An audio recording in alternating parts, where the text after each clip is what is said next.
magmulay mismo sa ating sarili na ano ba ang halaga ng ating buhay. Ang halaga ba ng ating buhay yung tayo mag-aral, mabuhay ng maayos, magkaroon ng maraming salapi, at pagkatapos nito, kay tatanda at mamamatay.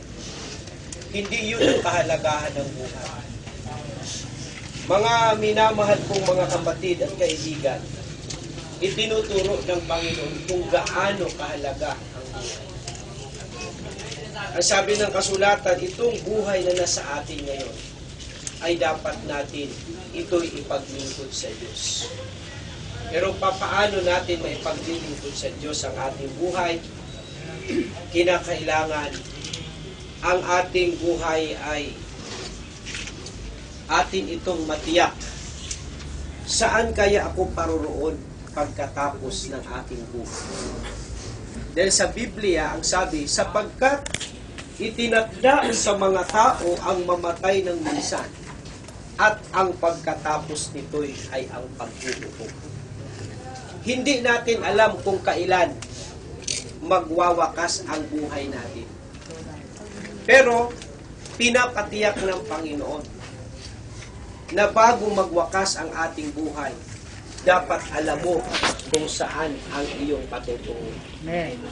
Papaano natin malalaman, mga iniibig, pagka tayo ay sumampalataya sa Panginoon, tayo magsisi sa ating mga kasalanan, at tayo po ay makasumpong ng pagpapatawad ng Diyos sa ating mga kasalanan. At doon, maipapahayag ng Diyos sa atin na ang ating patutunguhan ay ang kaharian ng Diyos sa langit. Kaya pag hindi mo patiyak ang iyong patutunguhan habang ikaw ay nabubuhay, dapat matiyak mo. Matiyak mo. Pagka hindi mo tiyak, takot kang mamatay. Takot ka na maging kagaya ni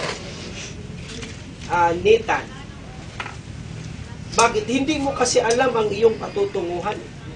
Kaya kahit ang tao sumilip sa patay, natatakot siya. At kahit na pag-usapan yung kamatayan, ayaw niya yun. Takot nga siya. Ang dahilan, sapagkat hindi niya alam ang kanyang patutungo. Kaya ngayon, alamin natin, itong kalagayan ni Nathan ay isang napakapalad ng batang ito. Ano ang dahilan? Sapagkat ang mga bata na nabubuhay o namamatay man, ito ay para sa Panginoon. Kaya siya ngayon ay inaaliw siya ng mga anghel sa kaharian ng Diyos. Totoo, bilang magulang, malungkot. Talagang mayroong kalungkutan ang kanyang nadarama. Pero alam nyo, ang katotohanan, itong si Nathan magiging angel ito. Siya ay guardian angel ng mag-asawa. Oo.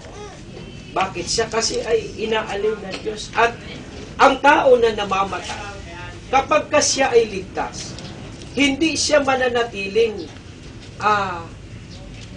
patay. Kundi darating ang panahon, siya ay bubuhayin na maguli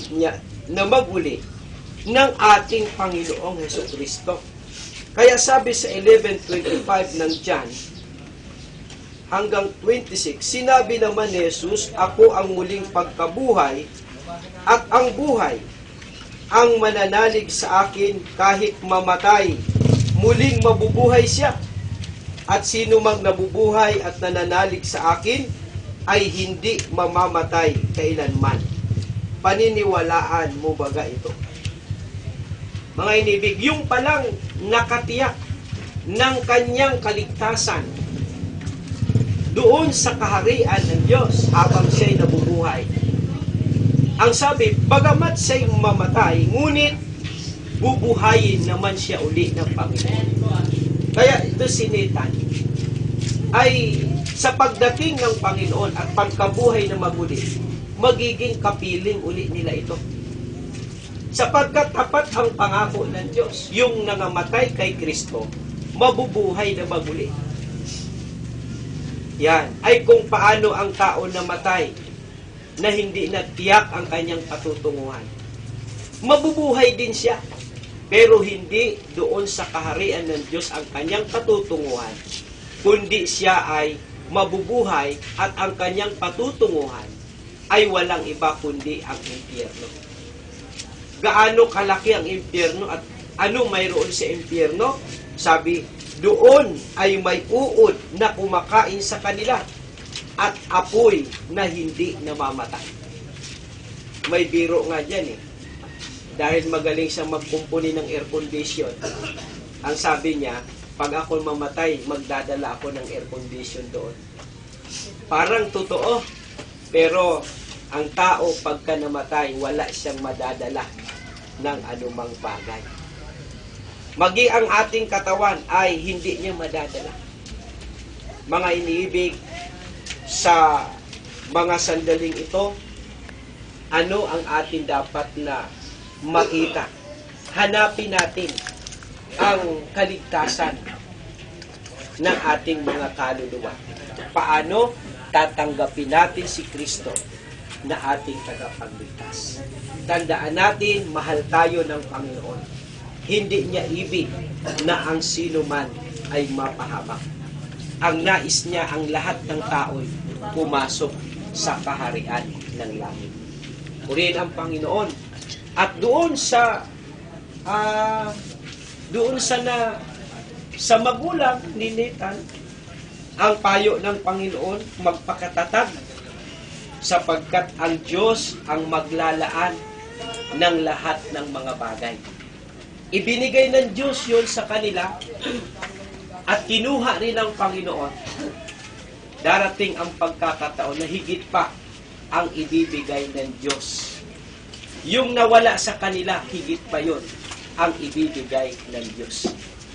Purihin ang Panginoon. At ngayon, sapagkat nais ng Diyos na sa bawat taong namamatay ay binabasbasan ito upang sila'y magkaroon ng kapayapaan, kapahingahan ng kanilang mga kaluluwa.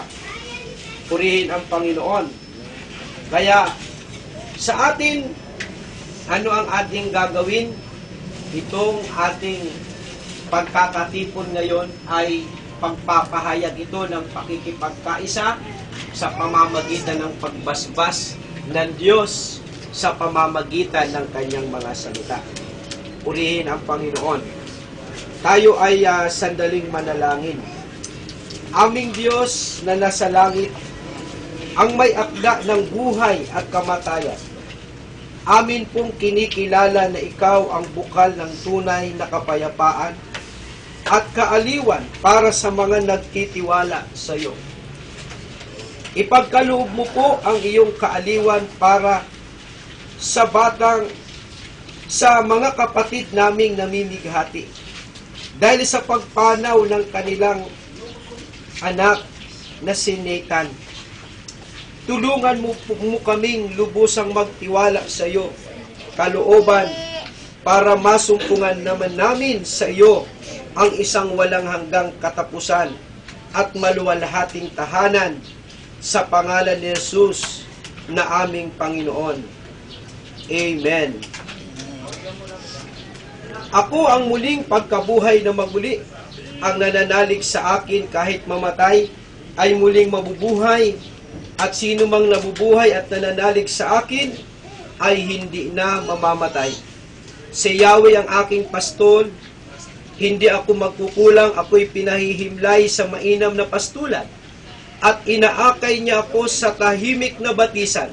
Kahit na ang daang iyong tinatahak sa karimlan, hindi ako matatakot, pagkat ikaw ay kaagapay, ang tungkod mo at pamalo ang gabay at sanggalang. Lumapit kayo sa akin, kayong lahat na nangapapagal at nabibigat ang lubha, at kayo'y aking papagpahingahin.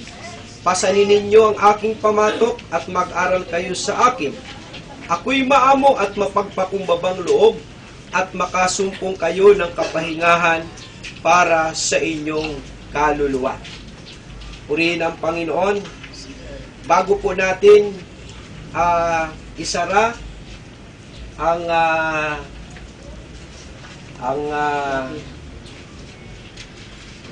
kabaong na ito at ihatid natin sa huling hantungan, sinitan, ay tayo pong lahat ay magsitayo. At inihiling ko po na sa huling sulyap sa labi ng batang ito ay pwede po tayong sumulyap. At habang tayo po ay sumusulyap sa batang ito, ay isang makalangit po na awitin ang ating marinig. Pwede na po kayong tumingin. Pina lang po para pinagkama. Ito, simbolo.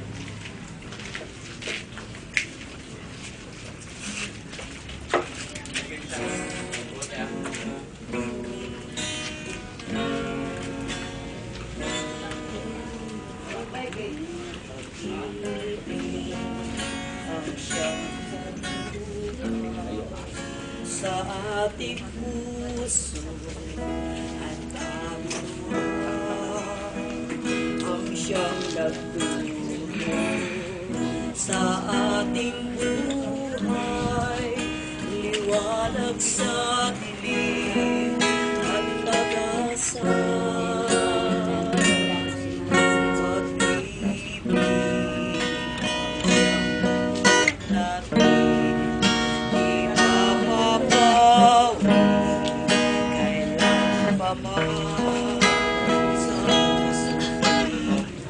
Sige, sulya po kayo habang. Tayo'y salamat kahit na tayo ay magkawalan.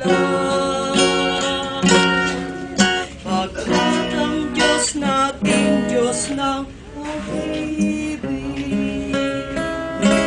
magmahalan tayo't magtulungan. At kung tayo'y bigo, ay huwag limutin na may Diyos tayo na nagmamahal. Pagkat ang Diyos natin, Diyos ng pag-ibig, magmahalan tayo't magtulungan. At kung tayo'y bigo, ay huwag limutin na may Diyos tayo na nagmamahal. Diyos ay pag-ibig.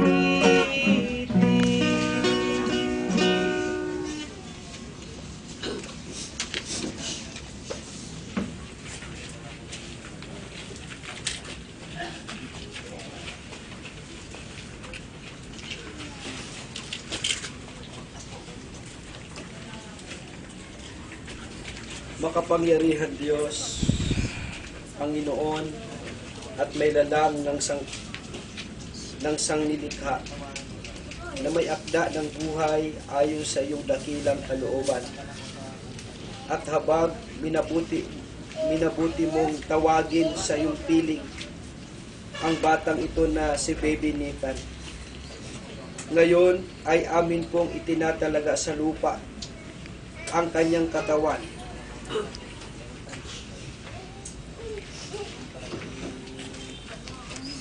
Lupa sa lupa, alabok sa alabok, sapagkat doon ka nagmula at doon ka babalik.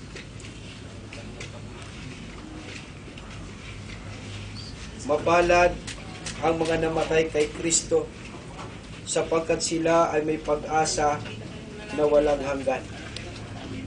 Mapagpalang Diyos, nagpapasalamat kami na binigyan mo kami ng pagkakataong makilala at makasama ang batang ito na si Nathan. At ngayon, habang siya inaalay namin pabalik sa iyo, aluin mo kami sa aming kalungkutan Palakasin mo kami sa aming kahinaan at bigyan mo kami ng lakas na haraping walang takot ang bukas dahil sa pag-asang ikaw ang aagapay sa amin. Dalangin namin na kaming mga nabubuhay pa ay matutong magpasailalim sa iyong banal na kalooban upang makita namin hindi ang lumbay, hindi ang kahinaan, hindi ang takot, kundi ang iyong pag-ibig na punong-puno ng pag-asa. Ikaw ang aming Diyos, ang aming kublihan, at ang aming tunay na kaibigan. Sa pangalan ni Jesus, Amen. Ama naming Diyos, sa karapatang tinanggap ko mula sa sugo ng Diyos sa kanyang iglesia, ay amin pong ipinagkakatiwala sa iyo, Panginoon, ang kaluluwa ng batang ito na si Baby Nathan. Aliwin mo siya ngayon, Panginoon, ng iyong banal na espiritu. At amin din pong ipinagkatiwala ang kanyang katawan sa lupa. Salamat po sapagkat siya ay iyong binibigyan ngayon ng kaaliwan at kagalakan. Hallelujah! Ang Diyos ay nagbibigay sa atin ng pag-asa, ang magkaloob nawa sa inyo ng kagalakan at kapayapaan, sa pananalig upang sumagana kayo sa pag-asa, sa pamamagitan ng kapangyarihan ng Espiritu Santo. Sumainyo nawa ang Diyos na pinagmumulan ng ating kapayapaan. Purihin ang ating Panginoon. Wala na pong susulyap. Kaya sasara na po natin ito at dadalhin na natin ito sa kanyang huling tulungan. Saan ba ito ilalagay? O, sige. Para maayos dala ng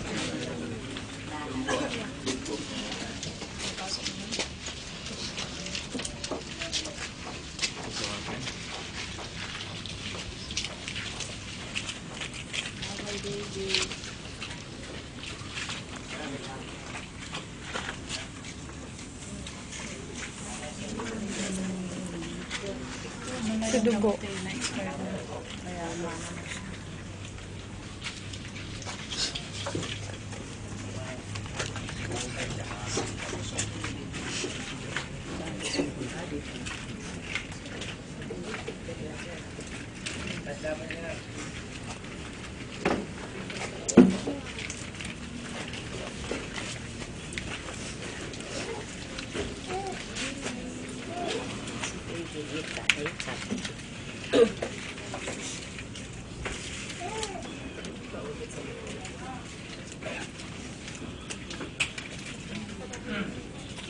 puti pala yung bata.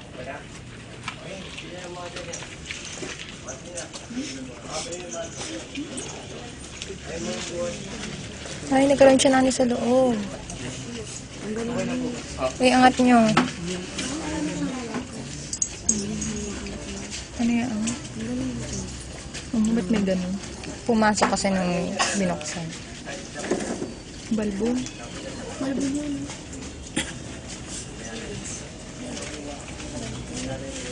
Saan ba siya? Sa likod. Sa likod? Ah, dito? Wala po. Babay ka naman.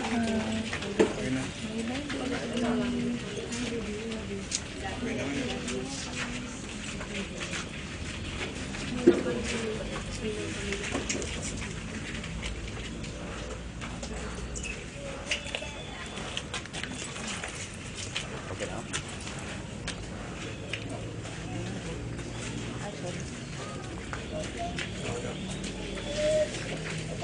Nakuha na ko.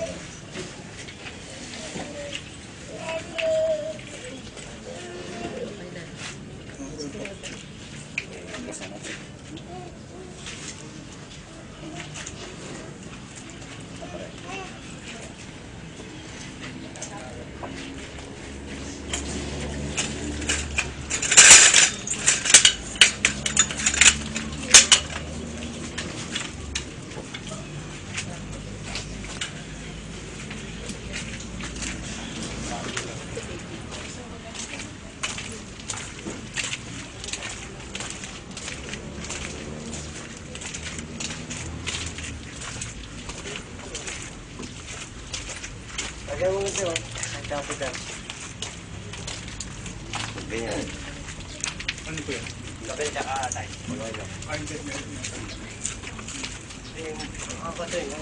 Makapangyarihan Diyos, Panginoon, at may lalang sa sangkalikha. May akda ng buhay ayon sa iyong dakilang kalooban, at habang minabuti mong tawagin sa iyong piling ang batang ito na si Baby Nathan, ngayon ay amin pong itinatalaga sa lupa ang kanyang katawan. Lupa sa lupa, abo sa abo, alabok sa alabok, sapagkat doon ka nagmula at doon ka babalik.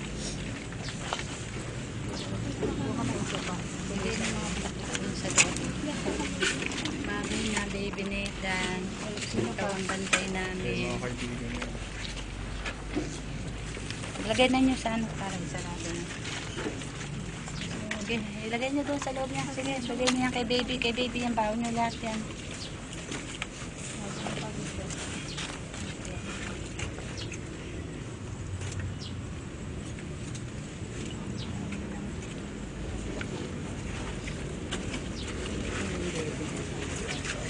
Nandun, sa loob. Nilagay sa loob.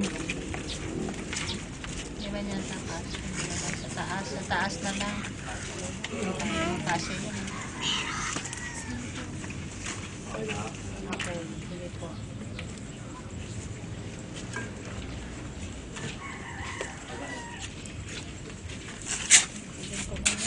Ano yun? Hindi ko malaki din. Ito ba? Hindi nga kasya doon kasi nagawa ng bago. Malaki nga. Akong baby. At siguro yung pag-yan. Ang katsi mo, baby.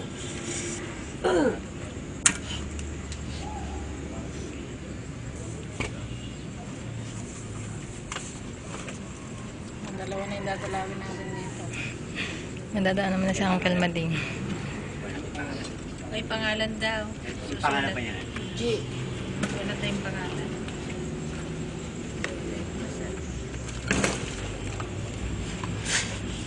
Nagawa niya ng lapida yan. Okay, pagkagawa na yung tight lapid na yun. G. Nathan. Ano po, ano po? Lapida? Lapida sa katiles daw. Ano, paano? Pwede pa para magyari na. Kaya yung katabi, may bear na rin yun.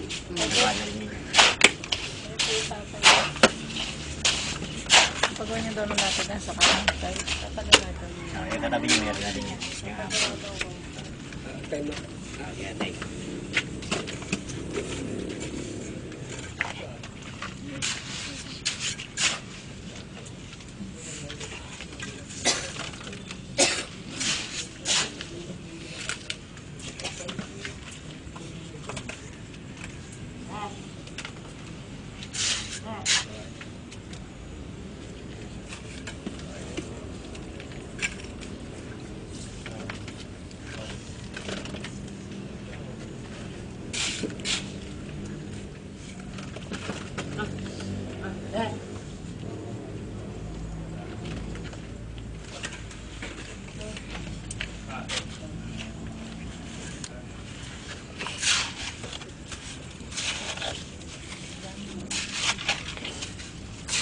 Sino yun? Sino? Wala naglinis? Dapat may naglinis. Hindi na daw, bata lang naman daw. Ha? Dapat may naglinis. Wala maiwan naglinis. Malinis naman. Hindi, dapat may nagano kasi patay yan. Mamaya na lang. Sana pinaano ang sinabuyan ng tubig ng loob ng Ewan ko kung nagsaboy si Ate Boom. Saan ba si Jerry? Patay yan eh, dapat nagpalinis ka. Yaman na, wala naman sa Bible yun. Tinanggal na lang yung lona. Ha? Nalis yung lona. Oo nga, sana pinaano ng tubig.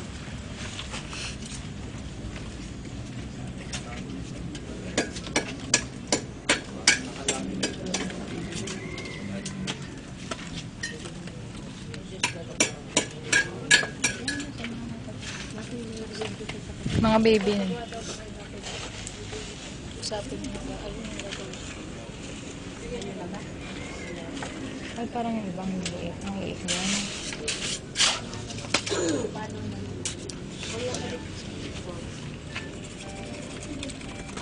Kaya nyo na lang ito. Ito medyo namatay.